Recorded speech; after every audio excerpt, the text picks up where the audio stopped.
জাগো তুমি জাগো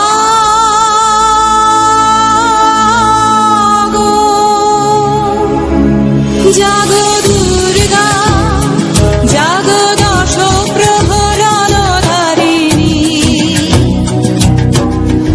অভয়া শক্তি বল প্রদায়িনী তুমি জাগো। Hi friends, welcome to my channel rocking Dev. আজ 21শে সেপ্টেম্বর, আজ মহালয়া। আজ মামুন দিদিকে নিয়ে চলে এসেছি বাগবাজারে। তো সেটার জন্য মামুন দিদিকেও প্রথম দেখাতে চলেছি যে কীভাবে এখানে সেলিব্রেট করা হয় মহালয়া, সেটাই তোমাদের সামনে তুলে ধরছি। তো চলো দেখা যাক। কি মামুন দিদি, তুমি এক্সাইটেড? তো মামুন দিদি এক্সাইটেড। মামুন দিদি প্রতিবারের মতো কোনো কথা বলবে না, মুখে মাস্ক দিয়ে রয়েছে। আমারও মুখ কালো হয়ে গেছে, অনেকটাই রোদ্দুর। যাই হোক, চলো শুরু করা যাক। আজকে বাগবাজারে প্রচণ্ড ভিড় ছিল এবং জোয়ারও ছিল, ভরপুর জোয়ার ছিল। ওই জন্য জল অনেকটা উঁচুতে উঠে গেছিলো, তিল ধারণের জায়গাগুলোই ছিল না।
প্রতিটা ঘাটে অজস্র সহস্র মানুষের ভিড় এবং একটা আলাদাই পরিবেশ এটা সৃষ্টি করছে এবং দেখতেও ভালো লাগছে। এত সব পুণ্যার্থীরা আসছে এবং তারা পূর্বপুরুষকে জলদান করছে।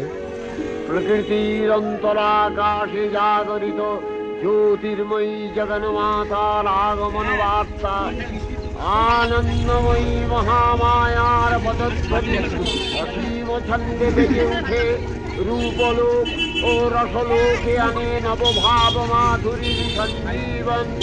তাই আনন্দিতা শ্যামলী মাতৃকার ফেমাস লালুদার চর্বির ঘুগনির দোকানও প্রচুর লাইন, অজস্র মানুষ সেখান থেকে টিফিন করছে।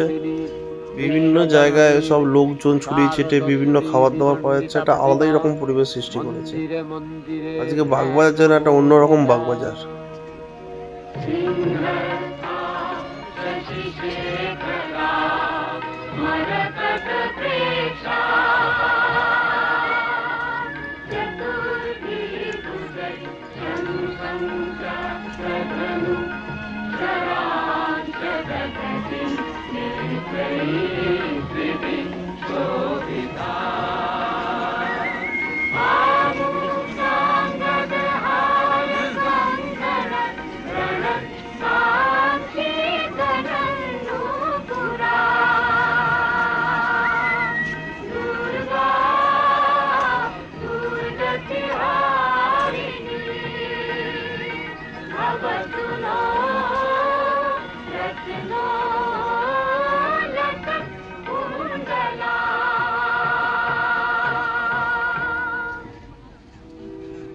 মহামায়া সনাতনী শক্তিরূপা গুণময়ী এক তবু প্রকাশ বিভিন্ন দেবী নারায়ণী, আবার ব্রহ্মশক্তিরূপা ব্রহ্মাণী, কখনো মাহেশ্বরী রূপে প্রকাশমানা, কখনো বা নির্মলা কৌমারী রূপধারিণী, কখনো মহামন্ত্র রূপিণী উগ্রাসী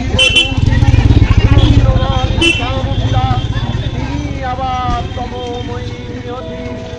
এই সর্বপ্রকাশমানা মহাশক্তি পরমা প্রকৃতি আবির্ভাব হবে সপ্তলোক, তাই আনন্দমগ্ন বাজলো তোমার চিনি ফুড আলোর নামটা খুব সুন্দর না? টাটা এসি কে বাঁচলো যে ভুবন বাজলো তোমার আলোর বেণু আজ প্রভাতে সে সুর শুনে ফুলে দিল প্রতিটা ঘাটে যতটাই ভিড় ছিল না কেন, এই ঘাটটাতে ভিড়টা একটু কম ছিল। এখানে মেনলি ইয়ং জেনারেশনদেরই ভিড় বেশি, কারণ হচ্ছে এই যে ঘাটটা আছে এখানে ইয়ং জেনারেশনরা প্রত্যেকটা উইকেন্ডে এখানে বসে আড্ডা মারে, গান বাজনা করে। তারা নিজেদের মতন নিজস্ব গ্রুপ নিয়ে বসে এনজয় করে, টাইম স্পেন্ড করে।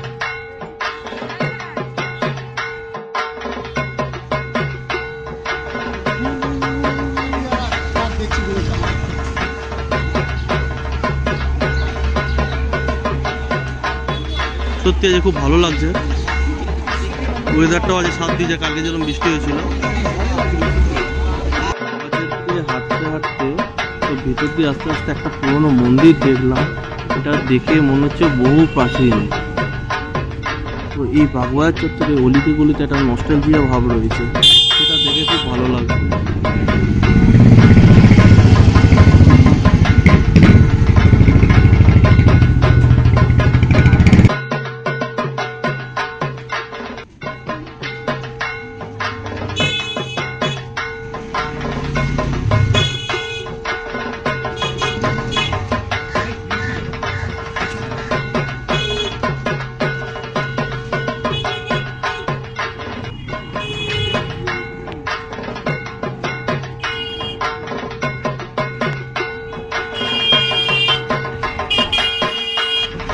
এবার যেটা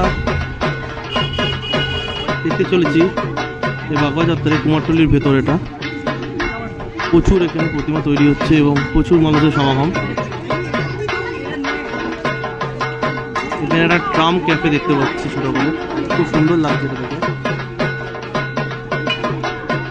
পুরো ট্রামের আদলে এটা তৈরি করা হয়েছে। এটা নস্টালজিয়া ব্যাপারটাকে যে ধরে রেখেছে এটাই দেখে ভালো লাগছে।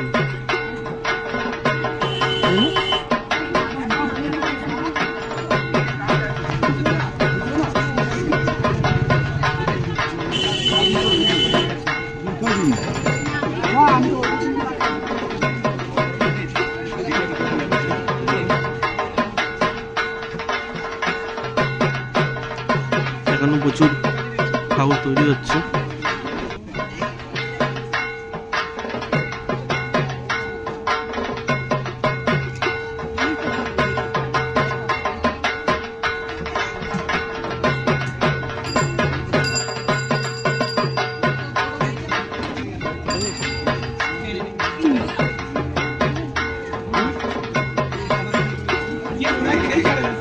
আমরা এখন জল খাবো, প্রচন্ড গরম পড়েছে।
পুদিনা পাতার জলটা খেয়ে মামন দিদি আর আমার দুজনেরই মন প্রাণ একদম ঠান্ডা ঠান্ডা কুলকুল হয়ে গেছে।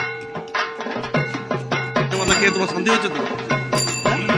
শান্তি হয়েছে? মামন দিদির কথা কিছু বোঝা যাচ্ছে না, মুখে মাখ দেওয়া, আমি বলছি ওর হয়ে। এখানে অ্যাম্বিয়েন্সটা খুবই সুন্দর, ভালো লাগছে। লোকে লোকারণ্য, বহু দূর দূর থেকে এখানে লোক আসে এই আজকের দিনে বিশেষ করে।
মামন দিদির ছোট্ট দুর্গা ঠাকুরটা খুব পছন্দ হয়েছে, তাই দাম দর করছে। ফিউচারে যদি সম্ভব হয় সেটা ঘরে প্রতিস্থাপন করে পুজো করবে।